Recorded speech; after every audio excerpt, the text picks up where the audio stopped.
Greetings, gods and goddesses in training. Welcome back to the channel. I am Uncle Makara, all relations. And today we're talking all about why creativity is one of the portals towards the spirit realm, okay? Now, I've been very hyper creative ever since I was a kid, from imagining different scenarios and having imaginary friends and making things out of cardboard and doodling little comic books in class. I have this very potent connection to the spirit realm through my creativity without even knowing what this is. Like, where is all of this coming from? These ideas, these insights. And why is it that if you don't take action on the idea, someone else will come out with that idea because it's time for that idea, right? Elizabeth Gilbert calls this idea big magic, and a few others have mentioned it. Rick Rubin, a couple of others have mentioned these ideas that if you don't take action on a very specific idea, it is going to still be out in the ether, and someone will take that and run with that idea, okay? So this only happens when you have this kind of timeless quality of being such a good antenna for this information, because you see the world in the best way possible according to your experiences, right? And I think that makes an artist very, very potent and special, right? When they can see the world through their own ways, and they're not necessarily going with the structure of what society has done for so many years. Yes, it's good to do research, it's good to delve into things. However, at the end of the day, you rest your head down on the pillow, right? It's you and you. It's you and the divine. And clearly the divine algorithm has set us up with this video interaction right now. So it's important for you to understand that just because I have an idea doesn't make it mine, right? I'm just the conduit, the medium, the channeler through these ideas that it's flowing from and flowing through. So all I have to do is just be aware and stay connected to these ideas coming through me, right? Being very receptive to whatever these ideas are coming, and seeing those ideas coming and actually merging with it and allowing it to move you towards some end result. Now, it's very interesting to treat these ideas kind of like spirit guides, right? So when they show up and let's say you're doing something else and it's inconvenient, you can actually speak back to the idea or the thought form of that idea and tell it to come back at a more appropriate time. And the weird thing is your mind will actually listen to you, okay, when you try this out. And so this is a very trippy conundrum, because when we sit down and let's say that you're a writer, okay, you have a blank sheet, a blank page. What am I going to write about? You write about anything and everything, okay? That's the task. It's the work ethic of pushing forward and being someone who's a professional, not an amateur. And I'm quoting Stephen Pressfield here, okay? Professional is someone who shows up no matter what, because that's who they are, right? It's not because I have to do this work to get the paycheck and then I will support my family and then I will do this and then. No, you are a walking embodiment of your art. You are the artist who sees the world in a very specific way. And so what do? You show up every day, right? If you're a writer, you should be writing everywhere, okay? Writing on the back of napkins, writing on a piece of paper that you find in a magazine, writing little scribbles on notes underneath some document that you printed out. That's gotta be the norm for you. That's the thing. So whatever your art form is, whatever the thing is that hijacks you into the flow state, completely embellishes you and immerses you into the zone, that's what you gotta double down and follow. That's that gut instinct. That's that urge to like write something down or like paint something out or chalk out a blueprint or a plan. You got to understand that these ideas are coming from the spiritual realm. So what are a few things that you can do to stay more receptive to these realms? If you're forcing your mind to try to solve a problem, it's never really going to find a way to solve it. But if you take your mind off of that task and you do something else, this is called the MacGyver method, by the way. MacGyver, the writer of the show, would write down a problem and then go for a walk, like walk his dog or something, get a piece of pie, and then come back. And by that time, his subconscious mind would already figure out what he wanted to solve, what issue or problem he wanted to solve, right? And so you can try to use something very similar for yourself the next time that you're kind of struggling with this project or whatever you're trying to create, right? When it becomes forced upon you, the flow leaves, right? So it's kind of got to feel very natural to you to sit down with a pen and start drawing, right? Or doing something very creative.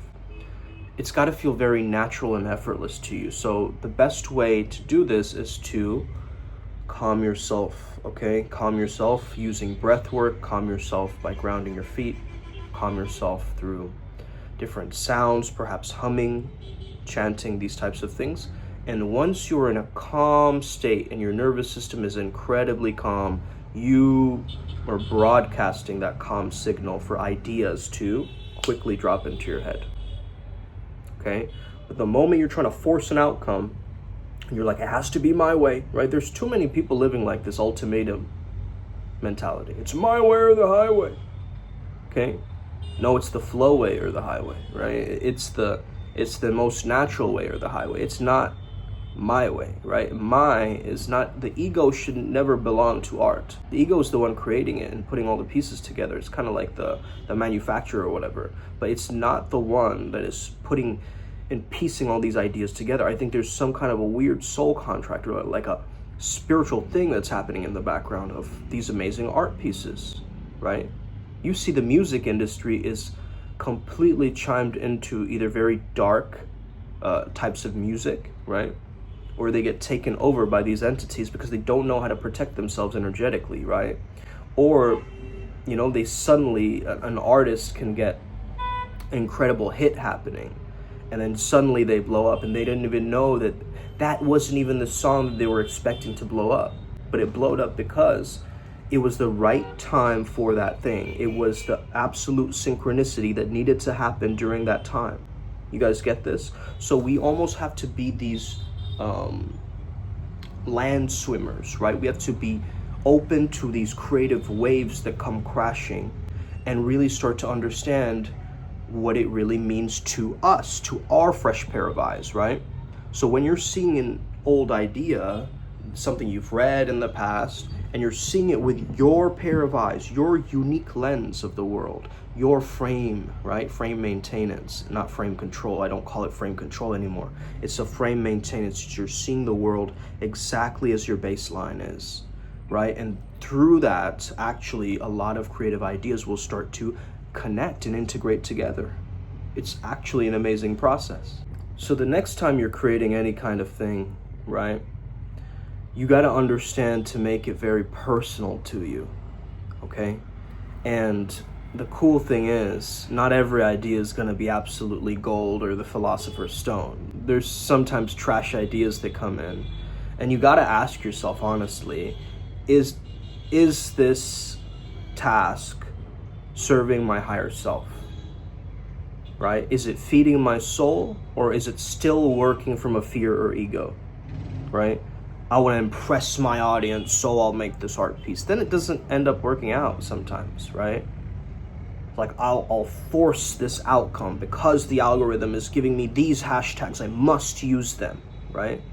Stop aligning with this mentality, because I've done this for a bit and I've understood that it doesn't align, right? Alignment is key and king. So once you get really clear and aligned towards, this is actually what I want to feel, this is actually what I want to do, this is actually how I want to express myself, then the things will start to change. It'll start to gain a momentum, and you'll start to notice the ripple effects all around you. You know, something that I've realized on our path, Primal Sutra, is that we really find it useful to have a spiritual theme. And once you have a spiritual theme, that becomes the umbrella that magnetizes all these spirits, entities, and beings to kind of work with you, right? And so my theme of my life is flow state. Therefore, I bring in all of the different energies, entities, deities connected to the flow, connected to the liminal spaces, connected to removing obstacles or blocks, connected to maybe healing and feeling really good, right? So once I got really clear on my path and mission, this process of attracting the right energies and beings became so easy for me, and my art became very easy, okay?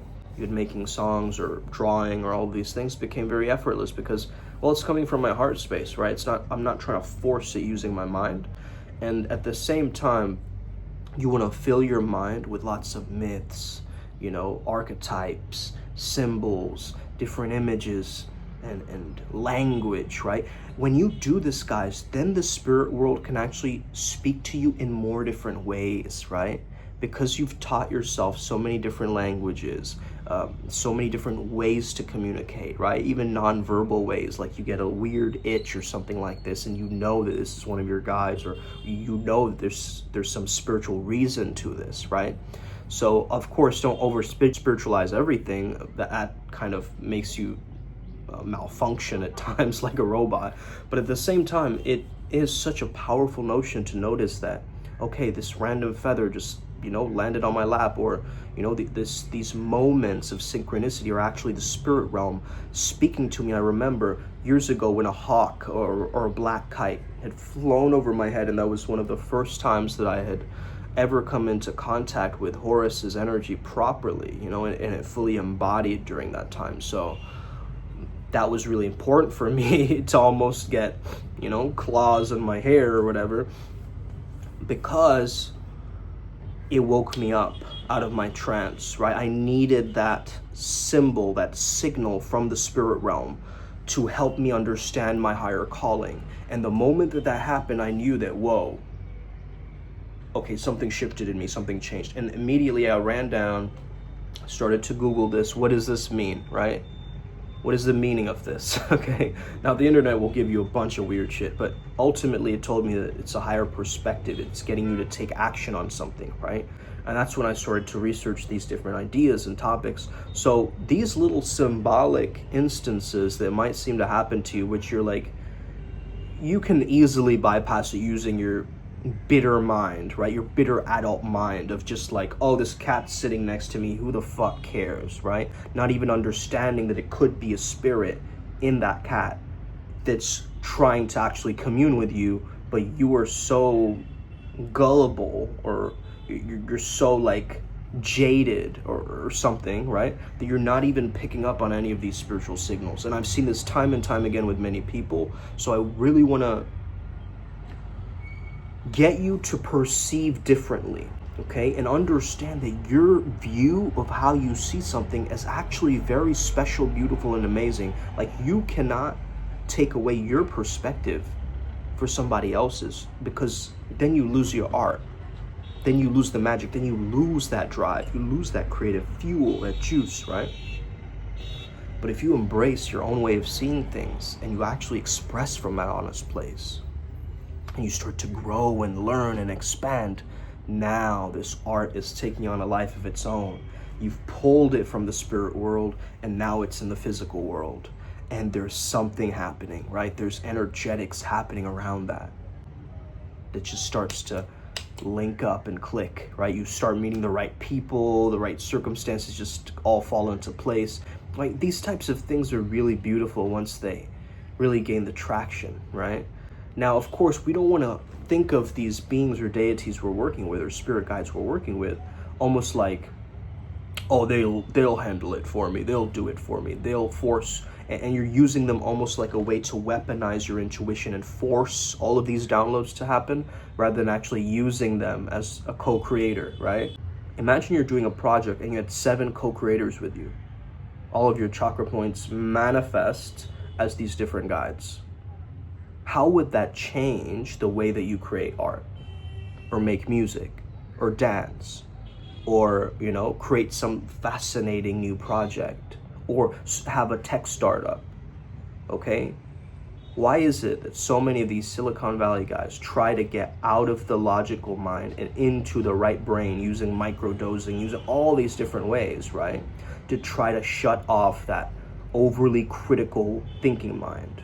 Now, this is not easy to do, because we live in a culture that constantly perpetuates this and makes us actually very hyper-rational, right? So hyper-rational that we forget that we are these spiritual beings having this rational experience, but really we're all seeing things very subjectively. correct? You have to protect the channel, okay?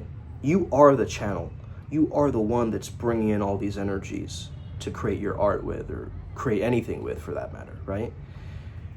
So that means you can't keep, taking water out of the well where you keep pissing in the well, right? In a sense. So you got to understand that every time that you're doom scrolling, or you're like just in a negative mentality and you're gossiping with your friends, like all these little petty toxic behaviors are actually taking away from your art and the beauty and truth of this moment, what's going on right now, right? Because when we're gossiping about, oh, someone has done this and they're over there, and it's like almost like superimposing a reality about someone else that's happening over there, right? Or in the future they might do this, or in the past they've done that, right? Instead of what? Embracing the nowness. Now, if you're gossiping in the now, as it's happening in real time, that's a very different experience, correct? So this is what I'm telling you is creativity lives in the now. It's in the aliveness of the moment. So don't lose this moment, and you can't really lose this moment because you are this moment. You see, you are constantly in this moment. Now, if you get jaded and cynical and kind of in your head and disassociated and all these different things, and of course, yeah, ideas aren't going to be flowing in. You're not going to get an incredible project done. But the moment you experience this strange writer's block leaving, or this creative block completely dissolving, the moment it becomes timeless, effortless, selfless, and enriching, then the project or the creative task becomes a conduit. That's the moment that the creative task becomes the work of the spirit world guiding you. A lot of people who can actually tap in and meditate and go into these realms, pull out some ideas that they learn, and then come back to this real world and then just apply it, right? We've seen it with countless geniuses, okay? So why can't you do the same? What differentiates you from them? They have 2 arms and 2 feet probably. They have, a beating heart. They have a mind. So what differentiates you from them, really, though? Right? Oh, they grew up in a different environment. Oh, they had a different family circumstance. Oh, yeah, but that's their unique blueprint of their creativity. That's not yours, right? But you have a very unique one too. Okay? Now, I hate people who keep bypassing and keep, talking to themselves like they're basic, normal, average Joes, like average individuals, in every day. Like, bro, you're not average. Okay? If you're on this channel even, you're not average. So stop bypassing your own greatness. I see too many people bypassing their own greatness, and enough is enough. Okay? Don't bypass something that you are naturally great at. That is your talent and ability. You got to strengthen that and understand this gift that you can give to the world. Not keep it shackled up in a cage and like kind of, overthinking it every time that you try to share it. This is a beautiful thing when we can actually optimize the greatest things that we can create instead of getting in our heads about what other people think of our creations. What kind of a creator is thinking about, oh, I'm worried about what that creator is doing? No, actually. I'm a creator, they're a creator. If we want to collaborate, that's a different story, right? Come on down, okay? But if you're struggling with getting things done in terms of your creativity, you gotta stop pushing on the accelerator so much and start by connecting, relaxing, feeling at ease, feeling calmness through your body, feeling these little effortless moments of like being out in nature and then a dragon lap. These little synchronous moments of you like sitting down in a park and then closing your eyes and then a dragonfly lands on your nose. Like these little moments, right, that start to shift you out of the normal awaken. These little moments that shift you out from that mundane blah, blah, meh consciousness into something, whoa, I can't believe that just happened, right? That energy is so powerful, man, because sometimes the universe will give you the hope that you keep inside, right? Like whatever you hoard inside of you gets pushed out of you some way if you don't push it out yourself, right? But this is why energetic releases and emotional releases and catharsis moments are so important. And that's why creativity actually works as a great catharsis, right? Like if I'm sad and I draw a very sad painting, now I've transmuted that. If I'm angry and I just want to punch somebody, but instead I do a fascinating new workout where I create my movements and the yoga with it, now it's like, whoa, my rage is like transmuted differently and I'm almost like crumping while doing yoga now, right? So you gotta think differently, man. Stop trying to copy all these other people and trying to like take these ideas and be like, oh, but this person said it like this and that they must be right, right? Let me make them the authority instead of myself, right? This is from low self-esteem, guys. This is from like the starving artist mentality. This is from some bullshit, okay? Don't believe in this. You are powerful as you are. You are a creator, okay? So now it's time for you to really start creating, okay? Stop overthinking your project. Stop being like, oh, but this person won't like it, so I won't do it. Oh, but only when it's Wednesday I'll be able to actually hand this in. Listen, carry the vibration of your art with you wherever you go. Don't lose that. Don't lose that quality. Too many artists are one-hit wonders. They just do something, okay, really incredible, and then they lose that momentum and mojo as they grow older, right? And it's like, why are you living like that? Why are you not super possessed or taken over by these spiritual energies that are moving you towards some end result, right? Where's the drive? Where's the momentum? Where's the oomph, right? Where's that energy anymore? I mean, it's really lacking because the planet wants us to not be alive, okay? Now, what do the greater powers at large want for us? They want us to be dead zombies. They want us to be less alive. They want us to be completely suppressed in our own power. They want us to be absolutely not creative at all, okay? Just use AI, okay? You don't have to use your own creativity. You just use something that quickly makes your creativity for you and just starts embellishing in that rather than your own truth, beauty, originality. Okay? When I'm feeling hyper creative and I'm in this creative zone, right? I'm fully tapped in, I'm like speaking my truth. I understand I gotta transmit first and edit later. Okay? Transmit first, then edit it later. Add the little details of that project later, right? But if you're in this brainstorming mode, you are the brain that is storming. You are lightning, right? You are creating this amazing thing in front of your eyes.